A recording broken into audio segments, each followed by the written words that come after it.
Hey everybody, Brian Von Vier here, back at it again with another set of D&D stories. Today, we're going to be talking about the worst D&D experiences that you've had, Part 4. My first real campaign, actually. The DM and one of our other players met at a social group. The DM attended another social group, and the person running the group suggested bringing in someone from the other group. This person, who I will refer to as the wizard player since that is the class they used, had terrible impulse control and would blurt out his opinions without any concern for what other people thought.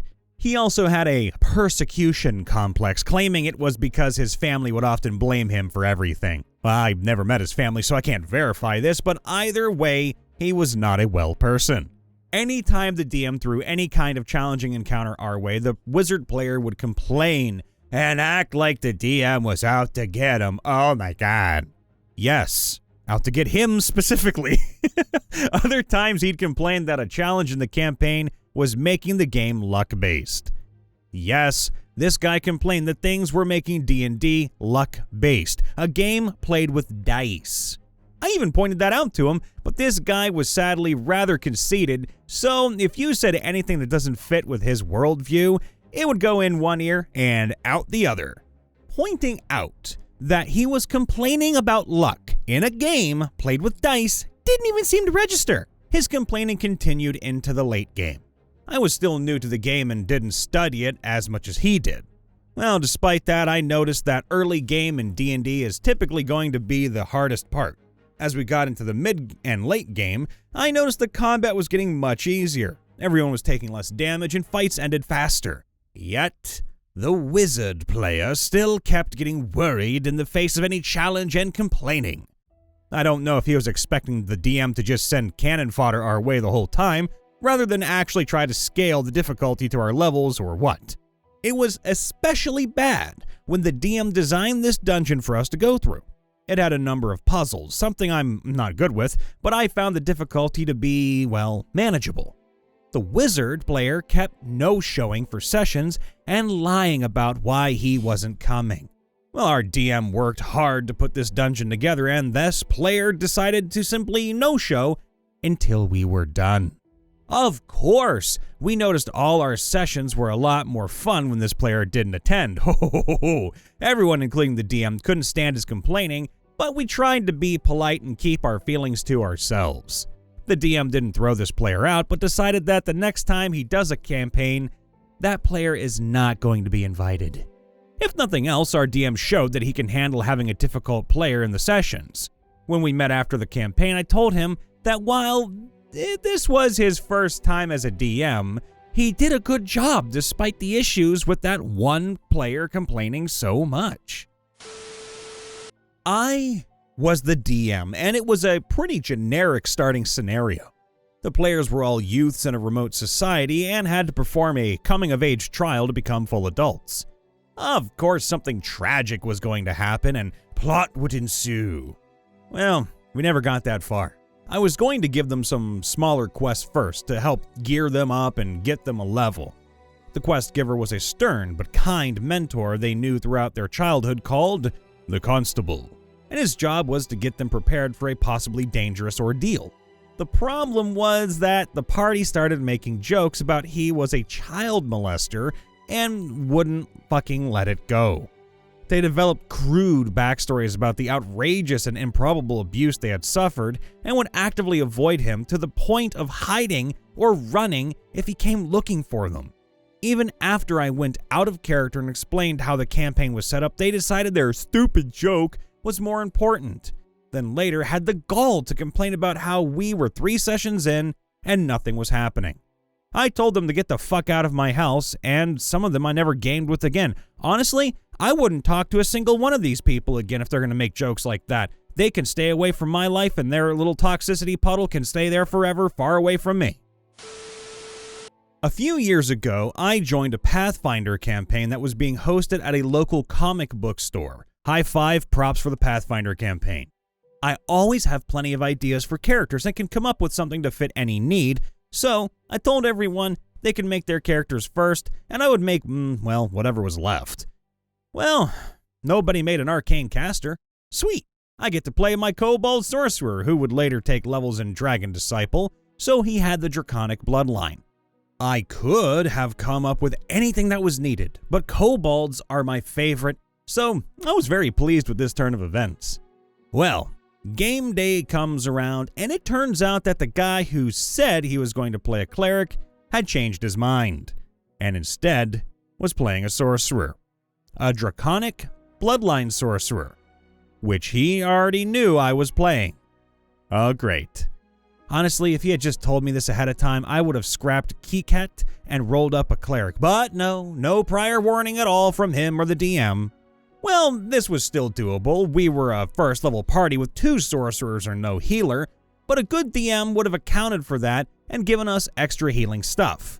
This was not a good DM.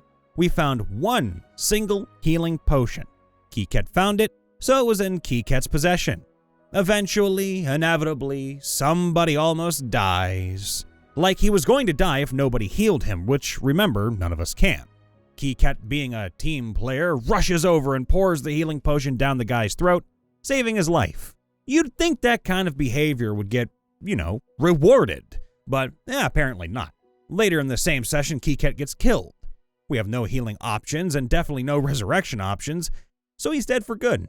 The DM looks at me and just says, "Well, you should have saved the healing potion." Never mind that I used it to save the life of somebody else's player character. And then on top of that, I get told that I can't make a new character. I'm out of the campaign entirely.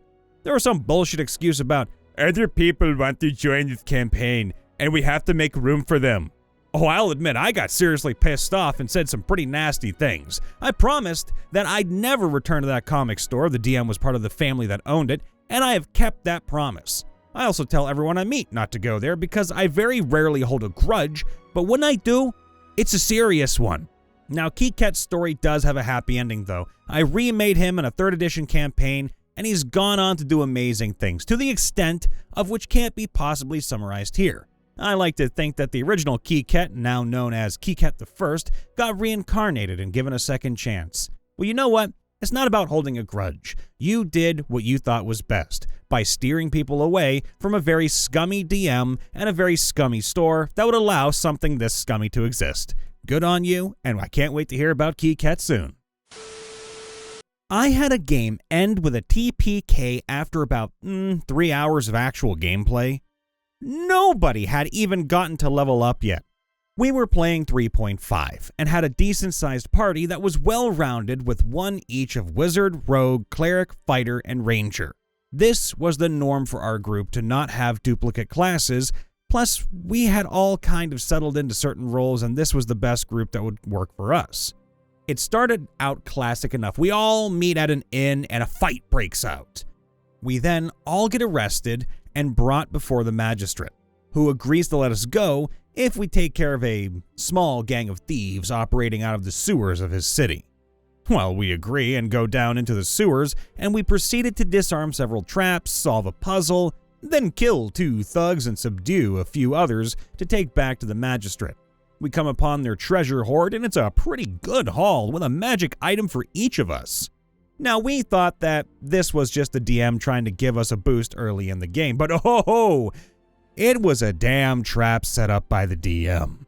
We started heading back up to the surface, and as soon as we reached the staircase that led up, the big bad boss guy was coming down. It was a damn level 15 drow rogue fighter, and it massacred my party and myself in 3 rounds. With me being the wizard, I was targeted first and was immediately killed by its crossbow, with the DM going into detail about how the bolt went through my throat, ripping my jugular and paralyzing me at the same time. So while I am lying there dying, I get to watch the entire party get murdered. Now, we had all died, as other characters in previous games, and even experienced a TPK with this DM before, but never something as lopsided and pointless as this. I confronted him later about it, and he said we were not supposed to face the drow until much later in the game, but he didn't like the vibe of the game and how we were playing it. I never went back there again. I found another group, and I badmouthed that DM to the entire D&D community in the city that I was in at the time. that was without a doubt the worst session of D&D I have ever played. I'm sorry you had to deal with that. That sounds gross. That would be the time that the DM called me a cheater because I had an item that foiled his attempted TPK. Oh, one that he okayed me having before the game even began, but was too distracted playing Tekken to actually think about. That was the first and so far only time in 30 years that I got up and walked away from a game. Especially since it was just a rock with light cast on it. That sounds kind of cool too. I'd have it called a pet rock. It'd be my little pet rock with googly eyes. Magical googly eyes at that. I was once in an evil campaign, a party of 8 with me playing as a support druid sorcerer homebrew. I wasn't really evil, nature and the elements tend to be neutral, but someone had to have some sense and keep the party alive.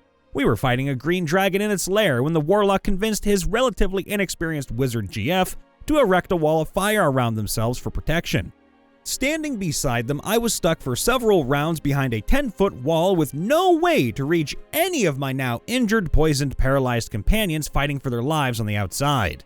I was basically forced to make the decision to wild shape to go through the wall myself, take the damage which killed my wild shape, but not my concentration, then listen to the warlock chastise me for not being evil enough.